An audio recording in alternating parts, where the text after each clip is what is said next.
We're going to be attaching some features with slip and scoring. We created our vessel using a coil method, and we just kind of built it up with that.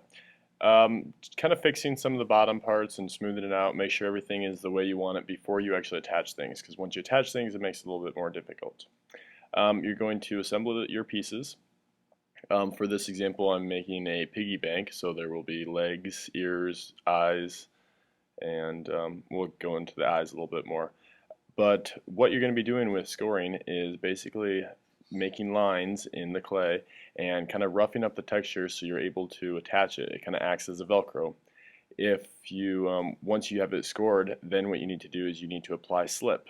Slip is clay and water, and the water kind of breaks down the clay into kind of a sludge, and this works great for glue.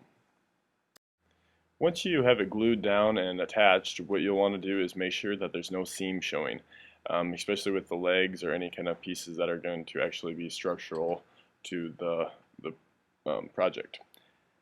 I'm attaching a tail right now, and again I want to make sure that there's no seam, so I'm smoothing out the edges. With the ears, I left a little bit of a seam just because it will give kind of a fold look to it. Same thing with the eyes, you don't really want them to blend totally into the head. These are just kind of decorative features, so they're not going to be any kind of structural support to it. However, you do want to make sure that you have it attached firmly with the scoring and slipping method.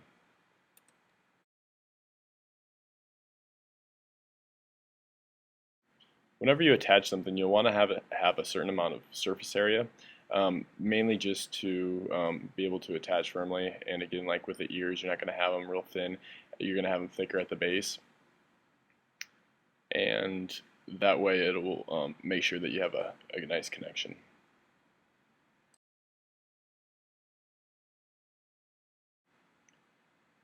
I went back and kind of did some more details on the eyes as well, just cut them out a little bit to make them look more like eyes instead of just round pieces of clay.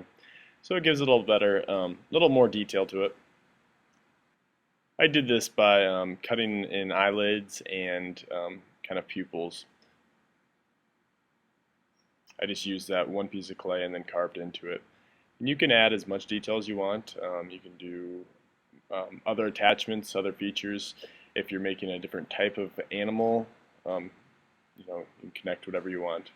Okay, now to create actually the piggy bank slot, I just kind of drew it on there first to make sure that it was exactly where I wanted to. And you want to make it a little bit bigger than a coin because just keep in mind that clay does shrink when it dries, and so you'll want to make sure that you can get at least a quarter in there. But I would make it bigger yet than a quarter. We're just going to press down with a cutting tool and cut out the coin slot.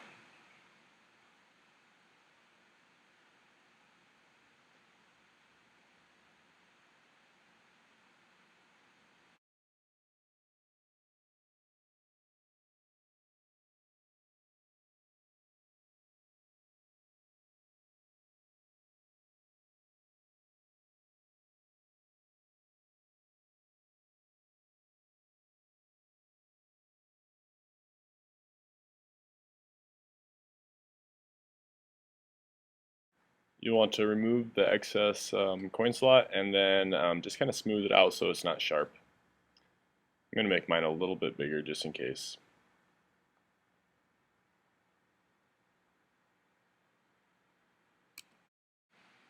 Okay, now that you have finished your piggy bank, what you'll do is you'll get a cork and you'll put it in the mouth for the nose, and then you'll also be able to get your coins out of it.